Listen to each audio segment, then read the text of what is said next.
વડોદરા મહાનગરપાલિકામાં ફરી એકવાર વિપક્ષના નેતા તરીકે ચંદ્રકાંત શ્રીવાસ્તવની વરણી ફરી એકવાર ભત્તુભાઈ વિરોધ પક્ષના નેતા બનતા કાર્યકર્તાઓમાં ખુશીનો માહોલ જોવા મળ્યો હતો।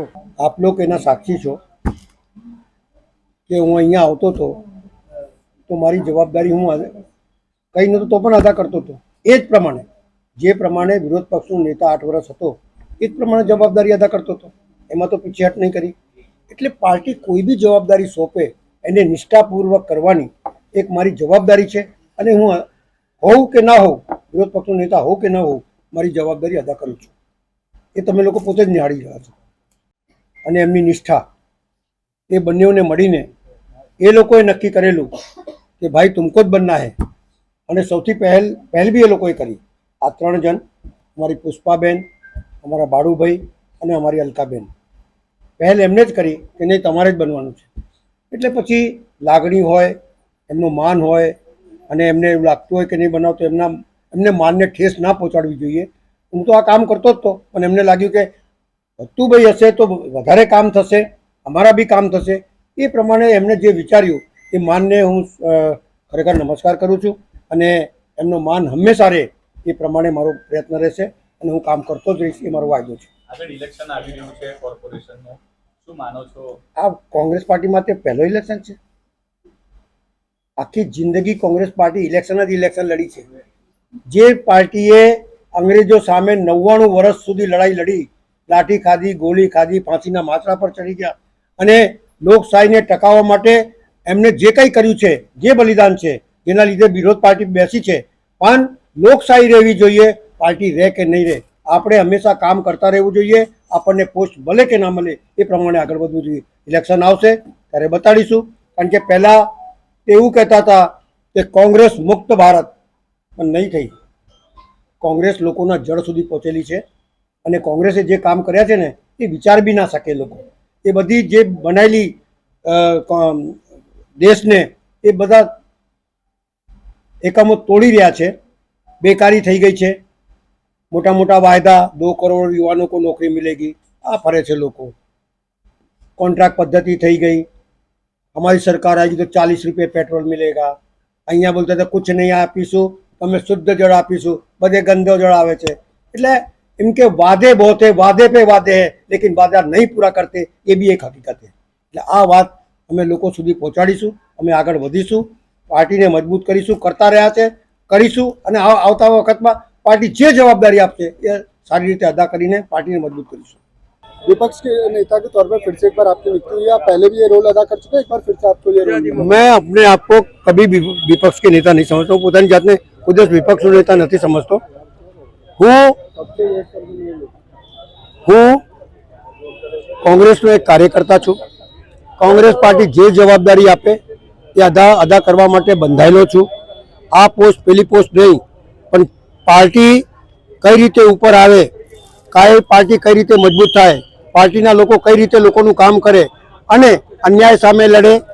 जे प्रमाणे आ देशनी अंदर बेकारी वधी रही है, जे रीते मोंघवारी वधी रही है, आ बधी बाबत, कॉन्ट्राक्ट पद्धति थई गई है, परमनेंट नौकरीओ नथी मळती, आ तमाम बाबतोने लईने अमे लड़त आपी रह्या छे। बाळको बहार पेला हरनी लेखकांड में डूबी गया, एमना माटे लड़वू छे, एमने हजू न्याय नहीं मळ्यो। 2 शिक्षिका डूबी गई, एने न्याय नहीं मळ्यो। आ तमाम बाबतों कई पार्टीए विचार्युं हशे अने पार्टीए नवी पद्धति करी छे कि वोटिंग थी चूंटणी करवानी। जे प्रमाणे एमने आदेश कर्यो ते प्रमाणे जईने आया छे। 1.5 साल बाद चुनाव है कॉर्पोरेशन का, क्या लग रहा है कि जिस तरीके से वहाँ पे बैठक हुई है, आपको जिम्मेदारी दी गई है, इस जिम्मेदारी का? कांग्रेस पार्टी के लिए ये कॉर्पोरेशन की चुटनी, विधानसभा की चुटनी के लोकसभा की चुटनी कुछ नहीं है। कॉर्पोरेशन 130 वर्ष से बनी हुई पार्टी, जिसने कांग्रेस अंग्रेजों के सामने सर नहीं झुकाया, जिसने कांग्रेस पार्टी ने जिसने देश को आज़ाद कराया, वो अंग्रेजों के सामने नहीं झुकी। तो ये लोग जिस तरह से बदनाम करके कांग्रेस के ऊपर सत्ता पर बैठे हैं, लेकिन जिस तरह से सत्ता चला रहे हैं, गरीबों के ऊपर अन्याय, पछातों के ऊपर अन्याय, और तुम समझो कि कोई भी बात का जात का न्याय नहीं देने का, ये कॉर्पोरेशन के दिन पे दिन टैक्स बढ़ते जा रहे हैं, ये तमाम बाबतों को लेकर हम लड़ रहे हैं। જે વાત જે પ્રકારે પ્રદેશ સમિતિ સમક્ષ મૂકી ફરી એક વખત આ જે જવાબદારી છે તે તમને મળી છે, શું કહેશો તે માટે? જ્યારથી છું ત્યારથી પાર્ટીની જવાબદારી છે જ અને નિભાવતો આવ્યો છું ને નિભાઈશ.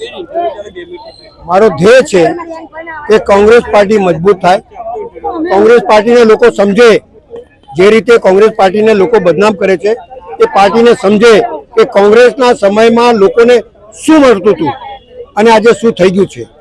એક નાની નાની અમથી વાત કરું, 2-4 કોંગ્રેસના શાસનમાં લાઇટ બિલ 200-300 રૂપિયા આવતું હતું, આજે 2-3 હજાર રૂપિયા થઈ ગયું. કોંગ્રેસના શાસનમાં પરમેનન્ટ નોકરી હતી, ટેમ્પરરી નોકરી થઈ ગઈ. કોંગ્રેસના શાસનમાં હાઉસ ટેક્સ 200-300 રૂપિયા હતું. લારી ગલ્લાનું બિલ 100 રૂપિયામાં લારી છૂટતી હતી, આજે 2500 થઈ ગયું. કોંગ્રેસનું શાસન હંમેશા ગરીબ, મધ્યમ વર્ગ અને અન્યાય સામે, ચાહે અમીર હોય ચાહે ગરીબ હોય, અન્યાય સામે લડવાનું એની જે નેમ છે એ પકડીને मैं आगे बढ़ी. इंसान वही है जो रुख के सामने भी लड़े, हवा के सामने लड़े, लेकिन अपनी पार्टी को मजबूत करे और गरीब से गरीब आदमी को साथ में लेके चले, उनको भी मजबूत करे और पार्टी को भी मजबूत करे और लोगों पे होते हुए अन्याय के सामने पार्टी के तमाम कार्यकर्ता लड़े. ऐसा पार्टी का जो संदेश है उसको लेके आगे चलेंगे. એક આનંદની લાગણી છે કે મારા જેવા વડોદરા શહેરના યુવા નેતાઓને તૈયાર કરવામાં એમનો મહત્ત્વનો રોલ છે.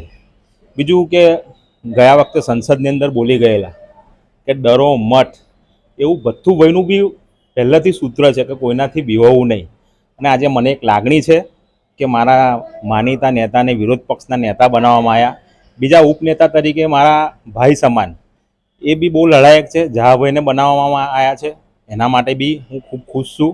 બંને નેતા વડોદરા શહેર કોંગ્રેસની અંદર અને વડોદરા મહાનગરપાલિકાના પ્રજાના પ્રશ્નો જોરથી ઉઠાવશે અને કોંગ્રેસ હંમેશા પ્રજાના પ્રશ્નો ઉઠાવવામાં બહુ આગળ રહી છે. પણ હવે વધારે કોંગ્રેસ પાર્ટી પ્રજાના પ્રશ્નો વધારે ઉઠાવશે એવી મારી એક શુભેચ્છાઓ છે. મારું નામ હસમુખ પરમાર, હું વડોદરા શહેર કોંગ્રેસનો મહામંત્રી છું.